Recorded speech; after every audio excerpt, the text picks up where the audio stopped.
সম্মানিত উপস্থিতি, সবার প্রতি আমার রইল আন্তরিক শুভেচ্ছা ও সালাম। আসসালামু আলাইকুম। সম্মানিত উপস্থিতি, আজকে এই মানববন্ধনের বিশেষ একটা উদ্দেশ্য আছে, যেটা অত্যন্ত দুঃখজনক এবং মর্মাহত। আমরা কোনোদিন চাইনি এই ধরনের ঘটনা নির্মল ইউনিয়নে ঘটুক। 5 তারিখে ফেসিবাদী শেখ হাসিনা সরকারের পতনের পর বৈকালে এখানে এক নারকীয় ঘটনা ঘটায় এই আদালত চেয়ারম্যান এবং তার বাহিনী। আমরা সেখানেও আমি ব্যক্তিগতভাবে তার বিরুদ্ধে আমি কথা বলেছিলাম এবং বলেছিলাম সেটি যে কোনো অত্যাচার, কোনো জনগণের দোকান পাট, ঘর বাড়ি দুয়ার মারামারি আনাহানি করা চলবে না। আমি প্রোটেকশন দিয়েছিলাম। মিজানুর ভাইকে মারার জন্য তারা উঠে পড়ে লেগেছিল, তাকেও আমি রক্ষা করেছিলাম। আমি তাকেও বলেছিলাম যে ভাই আপনি সেখানে চলে যান, এখানে কোনো মারামারি হবে না। কিন্তু দুঃখজনক ঘটনা, আমি অত্যন্ত মর্মাহত। এই আতাউর চেয়ারম্যান এবং তার কতগুলো দোসর গোটা ইউনিয়ন স্কুল দখল, পুকুর দখল, চাঁদাবাজি, যা কিছু আছে সমস্ত কিছু তারা করে বেড়াচ্ছে। আমার কাছে বিশেষভাবে বিভিন্ন ধরনের মোবাইল করে যে স্যার আমার পুকুরের মেয়াদ আছে স্যার আরো 1 বছর। মসজিদের কাছ থেকে আমি খবর নিয়েছি স্যার, আমার মেয়াদ শেষ হয়নি। আতর এবং আতর বাহিনী আমার পুকুরকে আমার উপর হুমকি দিচ্ছে, আমার পুকুরে মাছ ধরা মারিয়ে নেবে। আমি বললাম তোমার পুকুর থেকে তুমি মাছ তুলবে না। আমি দেখি আতর চেয়ারম্যান কি করে পুকুরের মাছ তুলে, এখনো পর্যন্ত সে পুকুরের মাছ তুলতে পারেনি।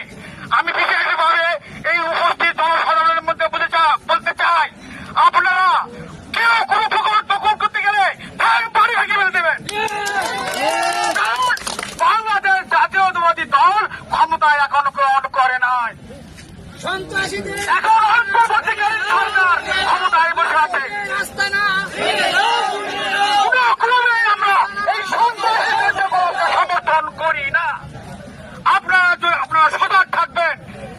আমাদের দেশ নায়ক তারেক রহমান, আমাদের ভারপ্রাপ্ত চেয়ারম্যান তারেক রহমানের নির্দেশ, মানুষকে ভালোবাসা দিয়ে মানুষের মন জয় করে মানুষকে সন্ত্রাসীদের আস্তানা। দুঃখজনক ঘটনা 10 তারিখ বৈকাল সন্ধ্যা 7:30টার সময় নাজমুল নামে এক ছেলে, বিদ্যুৎপুরের এক ছেলে মতিনের দোকানে চা খাচ্ছিল। ভাবুকের এক ছেলে, তার নাম আমি জানি না, আতাউর তার গলা টিপে ধরে, যে ওখান থেকে হ্যাংটা মারে তাকে পার্টি অফিসে দিকে নিয়ে যায়। সেই সময় আমাদের ফেডারেল চেয়ারম্যান উপস্থিত ছিল। অনেক লোক তাকে বলেছে চেয়ারম্যান সাহেব তাকে রক্ষা করেন, তাকে ধরে নিয়ে যাচ্ছে সন্ত্রাসীরা, কিন্তু কোনো কথা শোনে নাই। তাকে পার্টি অফিসে সত্য কথা বলা ভালো, কারণ অন্যায়কে আমি সমর্থন করি না। সেই সময় চেয়ারম্যানের উপস্থিত ছিল। তাকে সে যদি দোষী হয় তাকে পরিষদে নিয়ে যায় তার বিচার করা, কিন্তু সেটা করা হয়নি। এটা তার অপরাধ, তাকে ভুল স্বীকার করতে হবে এই জনগণের কাছে। এটা আমি ভুল করেছি। সে পার্টি অফিসে নিয়ে যাওয়ার পর ছেলেটা আমার কাছে বয়ান দিয়েছে, স্যার সেখানে আমাকে বেতন মারার পর আমাকে মেটে শুয়ে দেওয়া হয়, আমার বুকে লাথি মারা হয়, আমার পেটে লাথি মারা হয়, আমার বুকে চড়া হয়। এই ধরনের আমি তীব্র নিন্দা প্রতিবাদ জানাচ্ছি এবং আমি সাংগঠনিকভাবে বলতে চাই, থানা নেতৃবৃন্দ, জেলা নেতৃবৃন্দ, এটা তদন্ত সাপেক্ষে এর বিরুদ্ধে ব্যবস্থা গ্রহণ করা হোক। সাংগঠনিকভাবে সর্বসত্য হয় তাহলে আর অবশ্যই বিচার করতে হবে, কারণ বাংলাদেশ জাতীয়তাবাদী দল এটা সমর্থন করে না, আমিও সমর্থন করি না। আপনাদের উপস্থিতির জন্য আমি আপনাদেরকে ধন্যবাদ জানাচ্ছি। এই মানববন্ধন উপস্থিতির জন্য আমি আপনাদের এই ঘটনার জন্য আমি তীব্র প্রতিবাদ জানাই।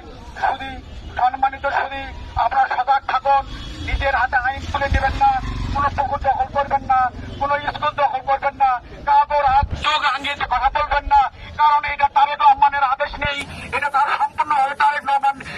নিষেধ করেছেন। আপনারা মারামারি করবেন না, আপনারা শান্ত থাকেন। আমাদের সামনে ভোট আছে, নির্বাচন আছে, আমরা নির্বাচন করব। জনগণের কাছ থেকে আমাদের ভোট গ্রহণ করতে হবে, ভোট নিতে হবে।